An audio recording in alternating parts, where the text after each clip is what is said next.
Hello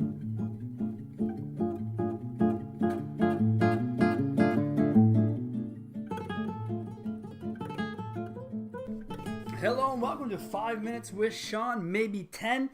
Today's episode is based in just the last 10 days of my life dealing with vendors on behalf of my clients and what it has led me down to. So today we're going to title the podcast, Come On Vendors, Wake Up, Man. A couple of things that kind of come off the top. First of all, lately there have been announcements made of integration between companies, different tech companies, whether it's a website and a chat or website and a digital retail, whatever it is, right? It's awesome to see. So let me first start by saying I think this is extremely important to our industry that these tech companies who are fighting for the same wallet share, the same real estate on a website, whatever it might be, if you can work with another product instead of making it difficult on the client or making them choose or making everything else about you, which it is not about you, you'd be better suited listening to your dealers. That will be the theme of today's podcast. Vendors, listen to the dealers, okay? When most products are launched, they're launched because someone thought that the industry needed a fix. No one said it did. No one asked for it. But here we are going to shoehorn it in and make it happen. So if you're going to make an announcement of integration, which again, I highlight as wonderful, make sure it has some meat on the bone or actually means something. I posed a question to a couple of folks over the last couple of weeks about their integrations. I followed up on these integrations. What I was told was they're in the works. Then why in the hell did you make an announcement about it? Why are we telling people, come see us, but when you do, you can't actually see us? I don't understand that. To me, it doesn't make a ton of sense to get involved that way at all. So that's just kind of the tip of the iceberg as it stands for me. When you do it, and you guys should do more of it, okay? There should be more integrations between products, because if you integrate and then you price right, the dealer is more apt to listen to you if it's the power of two versus the hope of one. That is a reality. You guys might not want to hear it on the vendor side, but this is a reality from dealers of what they're looking for, okay? So let's assume that integrations happen and announcements are made with actual announcement backup, things that will actually happen via the announcement, not just, we work together. Well, we already know most of these people can work together by force, but if you're making an announcement of a joint collaboration, then make it happen. To that point, I've seen a couple of new product rollouts over the last 2 weeks, and those new product rollouts have been from large organizations within our space, and they have been done extremely poorly. From inconsistent sales pitches across the region. Now, remember, I'm fortunate enough that I get to hear vendor pitches from the same vendor from New York, Chicago, and California. I get to hear every single one of Pacific Northwest. We're in most areas. So we're hearing what these vendors are bringing to the table within one day.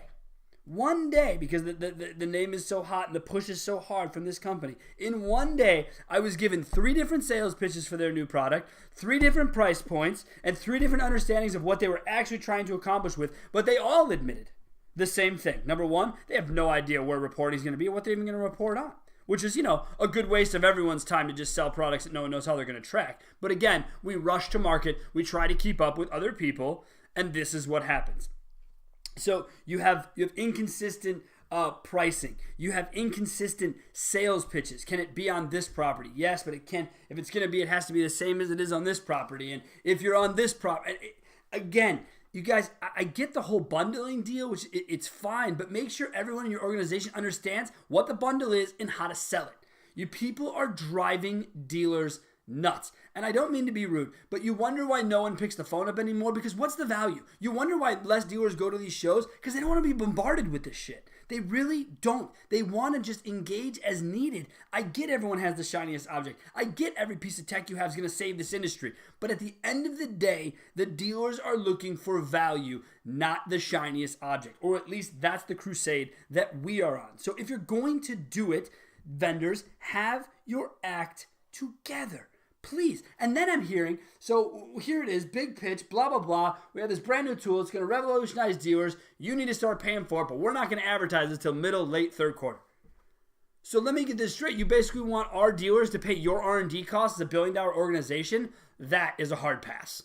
Sorry. Not interested. Not going to do that. Not going to advise my client to do that whatsoever. And when I hear a price in one market, you bet your bottom I'm going to take that price to every other market because I don't want to hear about market differences. If you want to make a difference in your guys' pricing, start looking at the size of these stores, not the region at which they sit. All right? Just because a guy is outside of Chicago doesn't make him a Chicago dealer. Get your pricing in line. The inconsistency of pricing across markets for all vendors on all products is a little bit insane. Now remember, I'm talking in what I've experienced. So if you're listening to the cast and you go, well, I'm not that vendor, I don't do that, dude, high five. Good for you. I'm glad to hear it, but I'm talking about the masses, not the exceptions. And any vendor who's doing it the way I'm describing is a part of the exception, not the rule that we are currently experiencing in our industry. So remember, that's coming from someone who spends every single day dealing with vendor pitches, listening to vendors, and trying to help clients understand the value, and then once they're in stores, what actually happened versus what they were sold on. So these are just a couple of the things. I've already told you that the pricing issue should be different. There's no reason a dealer that sells 400 cars should pay the same as a dealer that sells 80 cars. And again, you're going, well, we don't do that. Well, good for you. I've encountered it already 3 times from 3 different vendors within the last 7 days. So I know it's out there. I know it's happening, and I'm trying to get it to end. So when you look at your pricing model, if you're a tech company who's going to talk about conversion or getting a dealer more leads, okay, then you want to probably base your costs on the number of unique users and how you're going to bump the site's conversion, because most dealers are going to do the backwards math to say, well, if my site converts at 2%, you're saying it's going to add another 2%. I'm going to get X amount of leads, and yes, they will do the math all the way down the funnel. They will sell X amount of cars.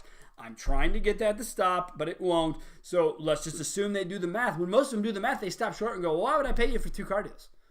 Because that's how it's being presented. If you're going to talk about being useful, a tech on a site that's going to help its conversion, then it should be sold that way.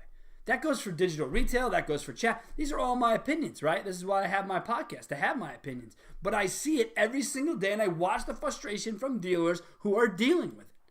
So think about how you price your product. And lastly, and most importantly, why don't more of you listen to your dealers from the vendor side?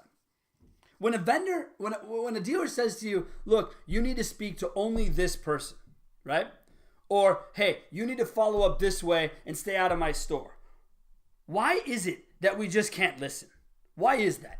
I've experienced it now multiple times recently where clients of mine have told the vendor, look, you need to deal with Sean on pricing and negotiation. That's why I hired him. I'm busy selling cars. And then what will happen is a dealer will inevitably get text messages like going behind mom's back to dad to get the answers. And my clients are trained well and love what we do. So they come and say, look, didn't I already tell you what to do? And they may have to do it 2 or 3 times. Guys, how pathetic is that? Really, if a dealer gives you a line to follow, follow it. This is about them. It's not about you. And the sooner you guys realize that on the vendor side, the better off we'll all be as an industry. I guarantee it. Okay? You need to listen to your dealers. That goes for product integration because they're asking for it. They don't need 3 different buttons, widgets on their website. They need them all in one. Figure out a way to play together. Figure out a way to make the dealer's life better. And then, and only then, do you need to go looking at new products trying to reinvent yourself. So that was it. I've been dealing with it for a couple of weeks now. I had it bottled up. I needed to get it out. Now it's out. I want to hear your feedback. Tell me why I'm wrong. Tell me why I'm right. I don't really care. Just say something and tell me that you're going to do your best to fix it because the dealers are the reason we're all here. Thanks a lot. Have a great day. We look forward to you tuning in next time.